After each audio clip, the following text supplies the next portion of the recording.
Hi friends, ಎಲ್ಲರೂ ಹೇಗಿದ್ದೀರಾ? Welcome back to Suji Vishnu logs.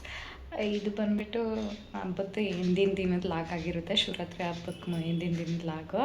ಇವಾಗ ತಾನೇ ಮನೆಯೆಲ್ಲ ಕ್ಲೀನ್ ಮಾಡಿದೆ. ಮನೆಯೆಲ್ಲ ಕ್ಲೀನ್ ಮಾಡಿ ಇನ್ನು ನೆನ್ನೆ ಹೋಗಿ ಗ್ರೋಸರಿ ಎಲ್ಲ ತೊಗೊಂಬಂದಿದ್ರೆ ಅದನ್ನೆಲ್ಲ ರೀಫಿಲ್ ಮಾಡ್ತಾಯಿದ್ದೀನಿ. ಇದೆಲ್ಲ ಕ್ಲೀನ್ ಮಾಡಿ ಇಟ್ಟಿದ್ದೆ, ಎಲ್ಲ ಡ್ರೈ ಆಗಿಬಿಟ್ಟಿದೆ. ಇವಾಗ ಇದಕ್ಕೆಲ್ಲ ಗ್ರೋಸರಿ ರೀಫಿಲ್ ಮಾಡಬೇಕು. ರೇಷನ್ ಎಲ್ಲ ತೊಗೊಂಬಂದು ಇಲ್ಲಿ ಇಟ್ಟಿದ್ದೀನಿ. ಇವಾಗ ಇದನ್ನೆಲ್ಲ ರೀಫಿಲ್ ಮಾಡಿ ಎತ್ತಿಡಬೇಕು. ಇನ್ನು ನೆನ್ನೆ ಬಂದುಬಿಟ್ಟು ಗ್ರೋಸರಿ ತೊಗೊಂಬಂದಿದ್ದೆ ಡಿಮಾರ್ಟ್ಗೆ ಹೋಗ್ಬಿಟ್ಟು. ಅದನ್ನೆಲ್ಲ ಬಾಕ್ಸ್ ಎಲ್ಲ ತೊಳೆದಿಟ್ಬಿಟ್ಟು ಒಂದೇ ಸರಿ ರೀಫಿಲ್ ಮಾಡೋಣ ಅಂತೇಳ್ಬಿಟ್ಟು ಅದರಲ್ಲಿರೋ ಕಾಳೆಲ್ಲ ತೆಗೆದು ಬೆಳಗ್ಗೆನೇ ಬಾಕ್ಸ್ ಎಲ್ಲ ಕ್ಲೀನ್ ಮಾಡಿ ಇಟ್ಬಿಟ್ಟಿದ್ದೆ. ಅದೆಲ್ಲ ಡ್ರೈ ಆಗಿತ್ತು. ಇವಾಗ ಒರೆಸ್ಬಿಟ್ಟು ಹಳೇದೆಲ್ಲ ಮೇಲೆ ಫಿಲ್ ಮಾಡ್ತಾಯಿದ್ದೀನಿ. ಹೊಸದು ತೊಗೊಂಬಂದಿರೋ ಬೇಳೆನೆಲ್ಲ ಕೆಳಗಡೆ ಹಾಕಿ ಹಳೆ ಬೇಳೆ ಇರುತ್ತಲ್ವ ಅದನ್ನೆಲ್ಲ ಮೇಲೆ ಹಾಕಿ ಎತ್ತಿಡ್ತಾಯಿದ್ದೀನಿ. ಕಾಳುಗಳನ್ನೆಲ್ಲ ಈ ಥರ ಹಾಕಿಡೋದ್ರಿಂದ ಎಷ್ಟು ದಿನ ಇಟ್ಟರು ಹುಳ ಎಲ್ಲ ಬೀಳೋದೆಲ್ಲ ಚೆನ್ನಾಗಿರುತ್ತೆ. ಇನ್ನು ಎಲ್ಲ 1.5 kg 1 kg ಆ ಥರ ತೊಗೊಂಬರ್ತೀನಲ್ವ, ಎಷ್ಟಾಗುತ್ತೋ ಅಷ್ಟು ಬಾಕ್ಸ್ಗೆ ಹಾಕ್ಕೊತೀನಿ, ಮೇಲೆ ಇಟ್ಕೊತೀನಿ. ಅದು ಯೂಸ್ ಮಾಡೋಕ್ಕೆ ಈಸಿ ಆಗುತ್ತಲ್ಲ ಅಂತೇಳ್ಬಿಟ್ಟು ಎಕ್ಸ್ಟ್ರಾ ಇರೋದೆಲ್ಲ ಈ ಥರ ಸ್ಟೀಲ್ ಬಾಕ್ಸಲ್ಲಿ ಕವರಲ್ಲೇ ಹಾಕಿಟ್ಬಿಡ್ತೀನಿ. ಇನ್ನು ಆ ಬಾಕ್ಸ್ ಒಳಗಡೆ ಪಲಾವ್ ಎಲೆ, ಸ್ವಲ್ಪ ಚಕ್ಕೆ ಲವಂಗ ಹಾಕಿ ಇಟ್ಬಿಟ್ರೆ ಹುಳಗಳು ಕೂಡ ಹೋಗಲ್ಲ. ಇನ್ನು ಅದನ್ನೆಲ್ಲ ಎತ್ತಿಟ್ಬಿಟ್ಟು ಇವಾಗ ಸೆಲ್ಫ್ ಮೇಲೆ ಎಲ್ಲ ಜೋಡಿಸ್ತಾ ಇದ್ದೀನಿ. ಇನ್ನು ಬೇಳೆಕಾಳು ಹಾಕಿರೋ ಬಾಕ್ಸ್ಗಳನ್ನೆಲ್ಲ ಜೋಡಿಸ್ಬಿಟ್ಟು ಇನ್ನೊಂದು ಬ್ಯಾಗಲ್ಲಿ ಇತ್ತಲ್ವ ರೇಷನ್ಸು, ಹ್ಯಾಂಡ್ ವಾಶು ಮತ್ತು ಲೈಝಾಲು, ಗೋಧಿ ಹಸಿಟ್ಟು, ಮಕಾನ ಮತ್ತು ಸೋಪುಗಳು, ಎಣ್ಣೆ ಮತ್ತು ಸಾಸಿವೆ, ಜೀರಿಗೆ ಇದೆಲ್ಲ ಒಗ್ಗರಣೆಗೆ ಹಾಕೋದಕ್ಕೆ ಏನೇನು ಬೇಕು ನೋಡಿ ಮಸಾಲ ಐಟಮು ಅದನ್ನೆಲ್ಲ ಕೂಡ ತೊಗೊಂಬಂದಿದ್ದೆ. ಬಾಡಿ ಲೋಷನು ನಮ್ಮ ಹಸ್ಬೆಂಡ್ಗೊಂದು ನನಗೊಂದು ಎಲ್ಲ ಈ ಥರ ಜೋಡಿಸ್ಬಿಟ್ರೆ ನಮಗೆ ಡಿವೈಡ್ ಮಾಡ್ಕೊಂಡು ಎತ್ತಿಡೋದಕ್ಕೆ ಈಸಿ ಆಗುತ್ತೆ. ಇನ್ನು ಈ ತಿಂಗಳು ಬಂದುಬಿಟ್ಟು 3,500 ಏನೋ ಆಗಿತ್ತು. ಇನ್ನು ಬೆಳಗ್ಗೆ ಬಂದುಬಿಟ್ಟು ಈ ವುಡನ್ದು ಸೌಟುಗಳೆಲ್ಲ ತೊಳೆದಿಟ್ಬಿಟ್ಟಿದ್ದೆ. ಸ್ಪೂನ್ಸು ಮತ್ತು ಸ್ಪೂನ್ಸ್ ಎಲ್ಲ ಇಡೋದಕ್ಕೆ ಆ ಬೌಲ್ ಬರುತ್ತಲ್ವ, ಆ ರ್ಯಾಕು ಇದೆಲ್ಲ ಕ್ಲೀನ್ ಮಾಡಿ ಇಟ್ಬಿಟ್ಟಿದ್ದೆ. ಇವಾಗ ಅದನ್ನೆಲ್ಲ ಡ್ರೈ ಆಗಿತ್ತಲ್ವ ಎಲ್ಲ ಒರೆಸ್ಬಿಟ್ಟು ಈ ಥರ ನೀಟಾಗಿ ಅರೇಂಜ್ ಮಾಡ್ಕೊತಾ ಇದ್ದೀನಿ. ಇನ್ನು ಬಾಟಲ್ಸ್ ಎಲ್ಲ ಒಂದೊಂದೇ ಖಾಲಿ ಆದಾಗೆಲ್ಲ ಅವಾಗವಾಗ ವಾಶ್ ಮಾಡಿ ಇಟ್ಕೊಂಡ್ಬಿಡ್ತೀನಿ. ಇನ್ನೆಲ್ಲ ಬೆಳಿಗ್ಗೆ ಬಟ್ಟೆಯಲ್ಲೆಲ್ಲ ಒರೆಸಿ ಇಟ್ಬಿಟ್ಟಿದ್ದೆ. ಇದೆಲ್ಲ ಯಾವುದ್ಯಾವ್ದು ಖಾಲಿ ಆಗಿತ್ತು ನೋಡಿ ಅದೆಲ್ಲ ತೊಳೆದು ಇಟ್ಟಿದ್ದೆ, ಆಯಿಲ್ ಬಾಟಲ್ಸು ಅದೆಲ್ಲ. ಇನ್ನು ಫ್ರಿಜ್ ಮೇಲೆ ಎಲ್ಲ ಕೂಡ ಕ್ಲೀನ್ ಮಾಡ್ಕೊತಾ ಇದ್ದೀನಿ. ಇನ್ನು ಹೂವು ಎಲ್ಲ ತೊಗೊಂಬಂದಿದ್ದೆ ಅದೆಲ್ಲ ಫ್ರಿಜ್ಜಲ್ಲಿ ಎತ್ತಿಡ್ತಾ ಇದ್ದೀನಿ. ಇನ್ನು ಪೂಜೆ ಪಾತ್ರೆಗಳೆಲ್ಲ ನಾನು ತೊಳೆದಿಟ್ಬಿಡ್ತೀನಿ. ಹಬ್ಬ ಹಿಂದಿನ ದಿನವೇ ಪೂಜೆ ಪಾತ್ರೆಗಳನ್ನೆಲ್ಲ ಕ್ಲೀನಾಗಿ ತೊಳೆದಿಟ್ಬಿಟ್ರೆ ನಮಗೆ ಬೆಳಗ್ಗೆಗೆ ಟೆನ್ಷನ್ ಇರಲ್ಲ, ಈಸಿಯಾಗಿ ಪೂಜೆ ಮಾಡ್ಕೊಬೋದು, ಬೇಗನೆ ಪೂಜೆ ಮಾಡ್ಕೊಂಬಿಡ್ಬೋದು. ಇನ್ನು ಇವಾಗ ಫ್ರಿಜ್ ಮೇಲೆಲ್ಲ ಕ್ಲೀನ್ ಮಾಡಿ ಅದೆಲ್ಲ ಕ್ಲೀನಾಗಿ ಹಾಕ್ಬಿಟ್ಟು ಬಾಗಿಲುಗಳನ್ನೆಲ್ಲ ಕೂಡ ಕ್ಲೀನಾಗಿ ಒರೆಸ್ತಾ ಇದ್ದೀನಿ. ಈ ಥರ ನಾವು ಹಿಂದಿನ ದಿನವೇ ನಾವೆಲ್ಲ ಕೆಲಸಗಳು ಮಾಡಿ ಇಟ್ಕೊಂಡ್ಬಿಟ್ರೆ ಆಲ್ಮೋಸ್ಟ್ 3/4 ಭಾಗ ಕೆಲಸಗಳು ಮಾಡಿಬಿಟ್ರೆ ನಮಗೆ ಬೆಳಗ್ಗೆಗೆ ತುಂಬಾ ಈಸಿ ಆಗಿಬಿಡುತ್ತೆ. ಇನ್ನು ಹಬ್ಬಗೆಲ್ಲ ಇವತ್ತು ನಾಳೆ ಶಿವರಾತ್ರಿ ಹಬ್ಬ ಇದೆಯಲ್ವ, ಇವತ್ತು ಹೋಗ್ಬಿಟ್ಟು ಸ್ವಲ್ಪ ಹೂವು ಹಣ್ಣು ದೇವ್ರ ಪೂಜೆಗೆ ಏನೇನು ಬೇಕೋ ಅದನ್ನೆಲ್ಲ ತೊಗೊಂಬರ್ಬೇಕು. ಇವಾಗ ಹೊರಡ್ತಾ ಇದ್ವಿ. ನಮ್ಮ ಹಸ್ಬೆಂಡ್ ಬಂದರೆ ಅಂಗಡಿಗೂ ಕೂಡ ಹೊರಡಬೇಕು. ಕರೆಕ್ಟಾಗಿ ಎಲ್ಲ ಕೆಲಸ ಮಾಡಿಬಿಟ್ಟು ರೆಡಿ ಆಗಿಬಿಟ್ಟು ಇದ್ದೆ.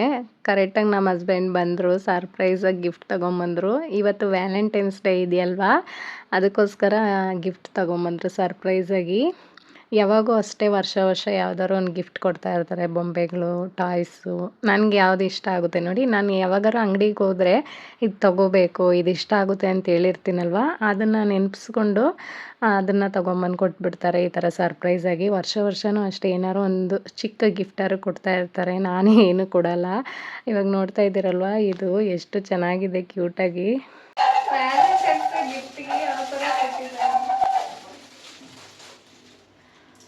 ವ್ಯಾಲೆಂಟೈನ್ಸ್ಗೆ ಗಿಫ್ಟ್ ಯಾವ ಥರ ಕೊಟ್ಟಿದ್ದಾರೆ ನೋಡಿ, ಚೆನ್ನಾಗಿದೆ. Thank you. ತುಂಬ ದಿವಸದಿಂದ ಕೇಳ್ತಾ ಇದ್ದೆ ಈ ಥರ ಗಿಫ್ಟ್ ತಗೋಬೇಕು ಅಂದ್ಬಿಟ್ಟು. ಅದು ನಿಮ್ಮ ಜೊತೆಗೆ ಒಂದು ಪ್ಲಸ್ ಬೇಕು.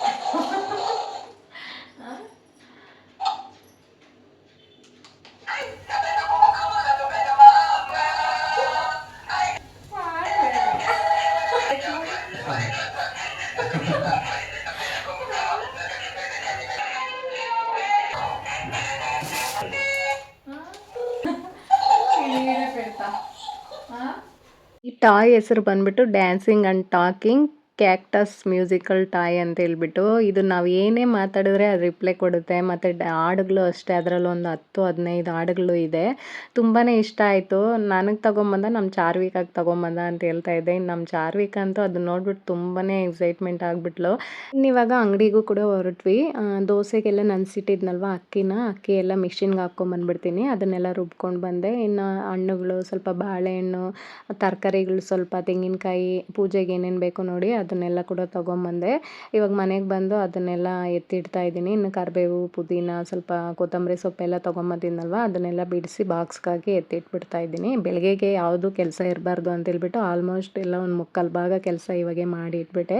ಇನ್ನು ದೋಸೆ ಹಿಟ್ಟೆಲ್ಲ ತೊಗೊಂಬಂದಿದ ತಕ್ಷಣ ಈ ಥರ ಚೆನ್ನಾಗಿ ಕೈಯಲ್ಲಿ ಮಿಕ್ಸ್ ಮಾಡಿ ಇಟ್ಬಿಟ್ರೆ ಫರ್ಮೆಂಟೇಷನ್ ಚೆನ್ನಾಗಾಗುತ್ತೆ. ದೋಸೆ ಹಿಟ್ಟನ್ನೆಲ್ಲ ಇನ್ನು ಚೆನ್ನಾಗಿ ಮಿಕ್ಸ್ ಮಾಡಿ ಎತ್ತಿಟ್ಬಿಟ್ಟೆ.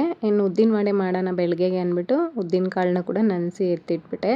ಇನ್ನು ಬೆಳಗ್ಗೆದೇ ಸಾಂಬಾರು ಸ್ವಲ್ಪ ಇತ್ತು, ಅದಕ್ಕೆ ಸ್ವಲ್ಪ ಅನ್ನ ಮಾಡಿಕೊಂಡು ಊಟ ಕೂಡ ಮಾಡ್ಕೊಂಡ್ವಿ. ಇನ್ನು ಬೆಳಗ್ಗೆ ಎಲ್ಲ ಚಾಪೆ ಎಲ್ಲ ತೊಳೆದು ಹಾಕಿದ್ದೆ. ಈ ಥರ ಹಬ್ಬಗಳು ಬಂದರೆ ಸ್ಕ್ರೀನಿಂದ ಹಿಡಿದು ಚಾಪೆಯಿಂದ ಹಿಡಿದು ಎಲ್ಲ ಒಗ್ದಾಕ್ಬಿಡ್ತೀನಿ ಬೆಡ್ಶೀಟ್ಗಳೆಲ್ಲ. ದಿನಾಗಲೂ ಸ್ವಲ್ಪ ಕ್ಲೀನ್ ಮಾಡ್ಕೊತಾ ಇರ್ತೀನಿ. ಇವಾಗೆಲ್ಲ ಅದನ್ನೆಲ್ಲ ಎತ್ತಿಟ್ಬಿಟ್ಟು ಒಂದು 10:30 ಆಯಿತು ಮಲ್ಕೊಂಡ್ವಿ. ಇನ್ನು ಇವಾಗ ಮತ್ತೆ ಬೆಳಗ್ಗೆಯಿಂದ ಲಾಗ್ನ ಕಂಟಿನ್ಯೂ ಮಾಡ್ತಾಯಿದ್ದೀನಿ. ಬೆಳಿಗ್ಗೆ ಒಂದು 6:30 ಹಂಗೆ ಎದ್ಬಿಟ್ಟು ಸ್ನಾನ ಎಲ್ಲ ಮಾಡಿಕೊಂಡು ಫ್ರೆಶ್ ಅಪ್ ಆಗಿಬಿಟ್ಟು ಬಂದುಬಿಟ್ಟು ಇವಾಗ ಅರಿಶಿನ ಕುಂಕುಮ ಎಲ್ಲ ಇಟ್ಬಿಟ್ಟು ಸಿಂಪಲ್ಲಾಗಿ ರಂಗೋಲಿ ಹಾಕ್ತಾಯಿದ್ದೀನಿ. ರಂಗೋಲಿ ಎಲ್ಲ ಹಾಕಿ ಸ್ವಲ್ಪ ಸಿಂಪಲ್ಲಾಗಿ ಕಲರ್ ಥರ ಬಿಟ್ಟು ಆ ಶಿವನ ಲಿಂಗ ಥರ ಹಾಕೋಕೆ ಹೋದೆ. ಅದೇನೋ ಹಾಕೋಕ್ಕೋಗಿ ಏನೋ ಆಗಿಬಿಡ್ತು. ಸಿಂಪಲ್ಲಾಗಿ ಈ ಥರ ಹಾಕ್ಕೊಂಡೆ ರಂಗೋಲಿನ. ಹಿಂಗೆ ರಂಗೋಲಿ ಎಲ್ಲ ಹಾಕ್ಬಿಟ್ಟು ಪೂಜೆಗೆಲ್ಲ ರೆಡಿ ಮಾಡ್ಕೊತಾ ಇದ್ದೀನಿ.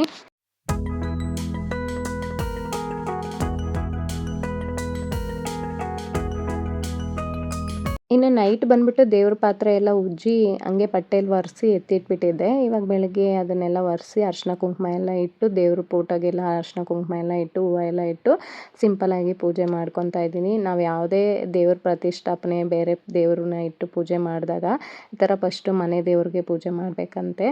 ಇನ್ನು ಅದಕ್ಕೆ ದೇವ್ರಿಗೆ ಪೂಜೆ ಮಾಡಿಬಿಟ್ಟು ಇನ್ನು ಅರಿಶಿನದಲ್ಲಿ ಬಂದುಬಿಟ್ಟು ಗಣೇಶನ ಮಾಡಿ ಇಟ್ಟಿದ್ದೀನಿ. ಫಸ್ಟು ಯಾವುದೇ ಕೆಲಸ ಮಾಡಿದ್ರೂ ಫಸ್ಟು ಗಣೇಶಗೆ ಪೂಜೆ ಮಾಡಿಬಿಟ್ಟು ಆಮೇಲೆ ಬೇರೆ ದೇವ್ರಿಗೆ ಪೂಜೆ ಮಾಡಬೇಕಂತೆ. ಇನ್ನು ನಾನು ಅಂದ್ಕೊಂಡಿರಲಿಲ್ಲ ಈ ಥರ ಲಿಂಗನ ಮನೇಲಿ ಇಟ್ಟು ಪೂಜೆ ಮಾಡೋಣ ಅಂದ್ಕೊಂಡೆ.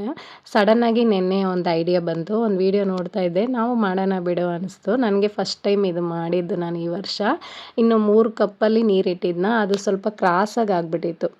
ಕ್ರಾಸಾಗಿ ಇಟ್ಬಿಟ್ಟಿದ್ದೀನಿ ಫ್ರೀಝರಲ್ಲಿ. ಅದೇನಾಗಿದೆ ಅಂದರೆ ಸ್ವಲ್ಪ ಕ್ರಾಸಾಗಿತ್ತು, ಆದರೆ ನೋಡೋದಕ್ಕೆ ತುಂಬಾ ಚೆನ್ನಾಗಿತ್ತು. ಇನ್ನು ದೊಡ್ಡ ಕಪ್ಪಲ್ಲಿ ಇಟ್ಟಿದ್ದೀನಿ ನೋಡಿ ಐಸ್ ಕ್ಯೂಬು, ಅದನ್ನು ಕೆಳಗಡೆ ಅದೇ ಥರ ಇಟ್ಬಿಟ್ಟೆ. ಅದ್ರ ಮೇಲೆ ಚಿಕ್ಕ ಕಪ್ಪಲ್ಲಿ ಗ್ಲಾಸಲ್ಲಿ ಇಟ್ಟಿರೋದನ್ನ ಮೇಲೆ ಲಿಂಗ ಥರ ಇಟ್ಬಿಟ್ಟು ಕೆಳಗಡೆ ಪಾತ್ರೆಗೆ ನೀರು, ಸ್ವಲ್ಪ ಹೂವದಲ್ಲೆಲ್ಲ ಡೆಕೋರೇಷನ್ ಮಾಡಿ ಹಾಲು ಅಭಿಷೇಕ, ಅರಿಶಿನ ಅಭಿಷೇಕ ಮತ್ತು ಕುಂಕುಮ ಅಭಿಷೇಕ ಈ 3ರಲ್ಲೇ ಅಭಿಷೇಕ ಮಾಡಿದ್ವಿ.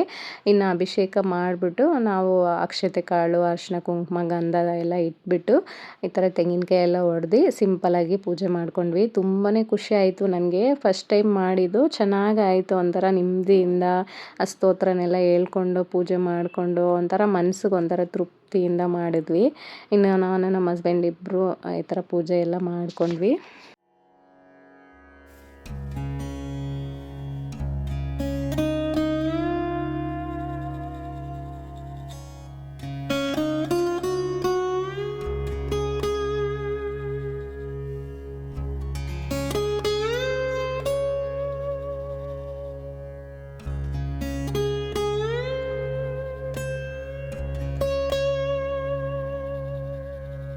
ಪೂಜೆ ಎಲ್ಲ ಮಾಡಾದ್ಮೇಲೆ ಬ್ರೇಕ್ಫಾಸ್ಟ್ ಬಂದ್ಬಿಟ್ಟು ಇಡ್ಲಿ, ಚಟ್ನಿ, ಉದ್ದಿನ ವಡೆ ಮಾಡಿದ್ರಿ. ಇನ್ನಿವಾಗ ಬ್ರೇಕ್ಫಾಸ್ಟ್ ತಿಂತಾ ಇದ್ದೀವಿ. ನಾವೇನು ಉಪವಾಸ ಏನಿರಲ್ಲ, ಅವಾಗೆಲ್ಲ ತುಂಬ ಉಪವಾಸ ಇರ್ತಾಯಿದ್ದೆ. ಅದೇ ನನಗೆ ಅಲ್ಸರ್ ಥರ ಆಗಿಬಿಟ್ಟು ಒಂದು ವರ್ಷ ತುಂಬ ಕಷ್ಟಪಟ್ಟಿದ್ದೀನಿ.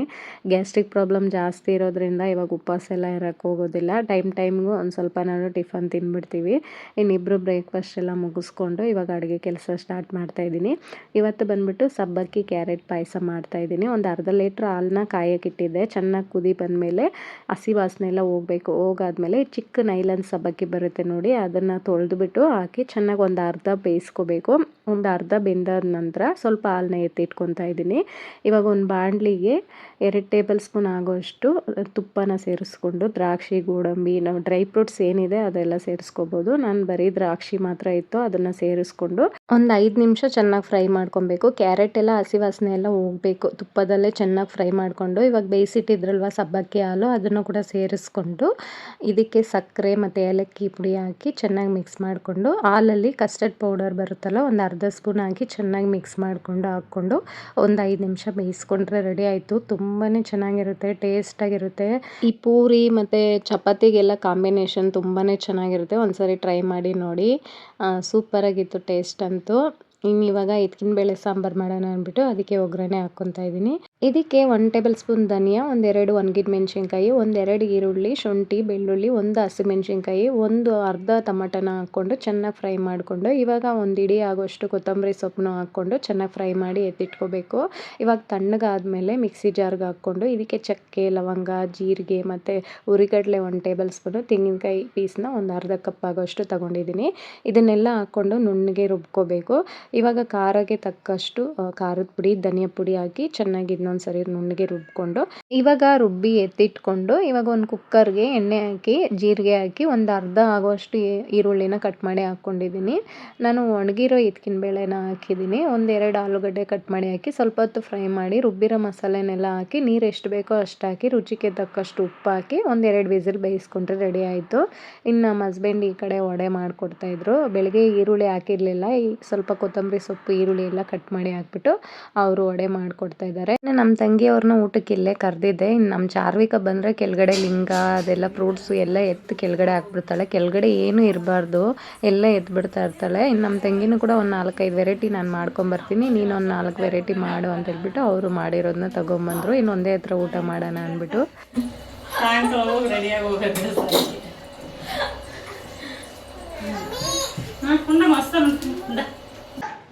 ಹಿಂಗೆ ಇಕ್ಕೋ ಅಷ್ಟೇ. ಹೋಗಿ ನೀನೇನ್ ಚಿಕ್ಕ ಮಗು, ನಾನು ಹಿಂಗೆ ಬೊಬ್ಬೆ ಕೊಡಕ್ಕೆ ಎಲ್ಲ ప్రెస్ లేదా ఓ ఇక్కడ వస్తుంది చెల్లేసేది ఛార్జింగ్. ఏం చార్జి ఇప్పుడే ఛార్జింగ్ అయిపోయింది. ఛార్జింగ్ వేసేస్తాను మాట్లాడుకో. అది ఎన్ని సాంగ్స్ లేదు, మా అమ్మకి ఎవరో గిఫ్ట్ ఇచ్చింటారేమో మోస్ట్లీ. నేను లవర్స్ అనిచ్చండి చాలా దినాలు ఇంకా ఇట్లా తీసుకోవాలా అనుకుంటా. రూమ్ ఛార్జింగ్ అది వేసేకి ఇచ్చేది చార్జర్.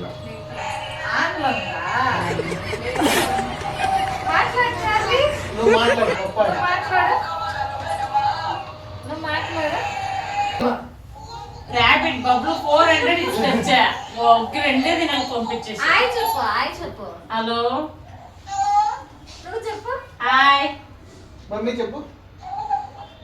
నువ్వు చెప్పు. అది అప్పుడుది. హాయ్ నువ్వు చెప్పు. నువ్వు మాట్లాడాలా?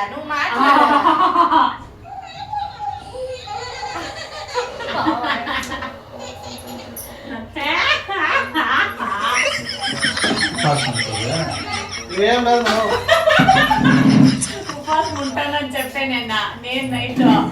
ಏನು ಸುಮ್ಮನೆ ಹಬ್ಬ ದಿನ ವೆರೈಟಿ ಮಾಡ್ತೀರಿ, ಸೆಲೆಕ್ಟ್ ತಿನ್ನೋ ಏನಕ್ಕೆ ಏನಾದ್ರು చేసుకుంటే మాట్లాడాల. హలో చెప్పు. పప్ప మామ చెప్పు. మాది ఫిల్టర్ నేను రెడీ చేపిస్తామా 400 రూపాయలు. మామ చెప్పు.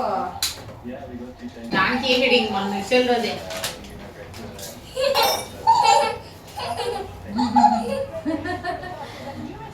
ఆ చౌట్రీ లాస్ట్ దానికి చార్జింగ్ ఏంటి పల్లా ఇదని నాయి అని దాని ఆకు పీక్కుంటా ఉంది.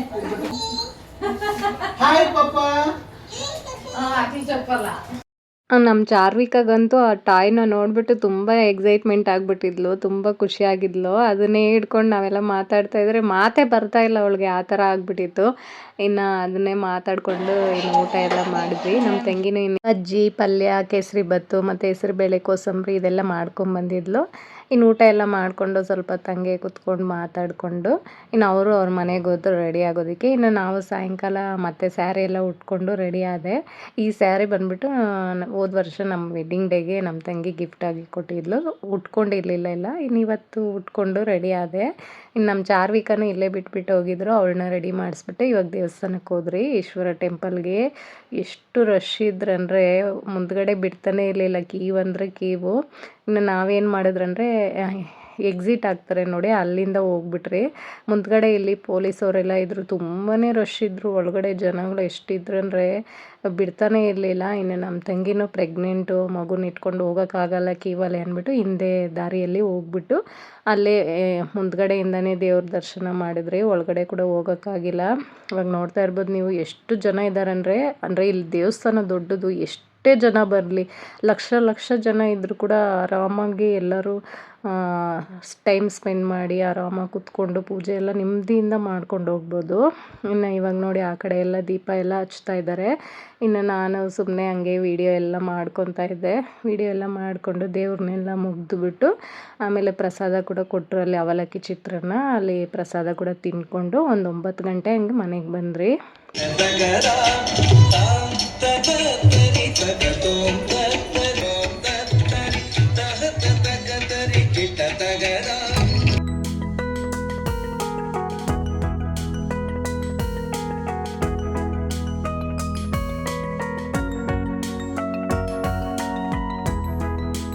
ಈ ದೇವಸ್ಥಾನ ಬಂದ್ಬಿಟ್ಟು ನಮ್ಮ ಮನೆ ಹತ್ರದಿಂದ 1.5 ಕಿಲೋಮೀಟ್ರ್ ಅಷ್ಟಾಗುತ್ತೆ.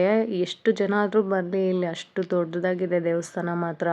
ಈ ದೇವಸ್ಥಾನದಲ್ಲಿ ಇವಾಗ ಯಾರು ಬೇಡಿಕೆ ಇರುತ್ತಲ್ಲ, ಮಕ್ಕಳಿಗೆ ಇಷ್ಟು kg ಅಕ್ಕಿ ಹಾಕ್ತಿರಿ, ತೂಕ ಮಾಡಿ ಹಾಕ್ತಾರೆ ನೋಡಿ, ಅದೆಲ್ಲ ಕೂಡ ಮಾಡ್ತಾಯಿದ್ರು. ಇನ್ನೊಂದು ಕಡೆ ಭರತನಾಟ್ಯ ಡ್ಯಾನ್ಸ್ ಎಲ್ಲ ಆಡ್ತಾಯಿದ್ರು. ಇನ್ನು ನಾವು ಅದೆಲ್ಲ ನೋಡಿಕೊಂಡು 1 ಅವರ್ ಇಲ್ಲೇ ಇದ್ರಿ. ತುಂಬ ಚೆನ್ನಾಗಿತ್ತು ಎಲ್ಲ ನೋಡ್ಕೊಂಡಿರೋದಕ್ಕೆ.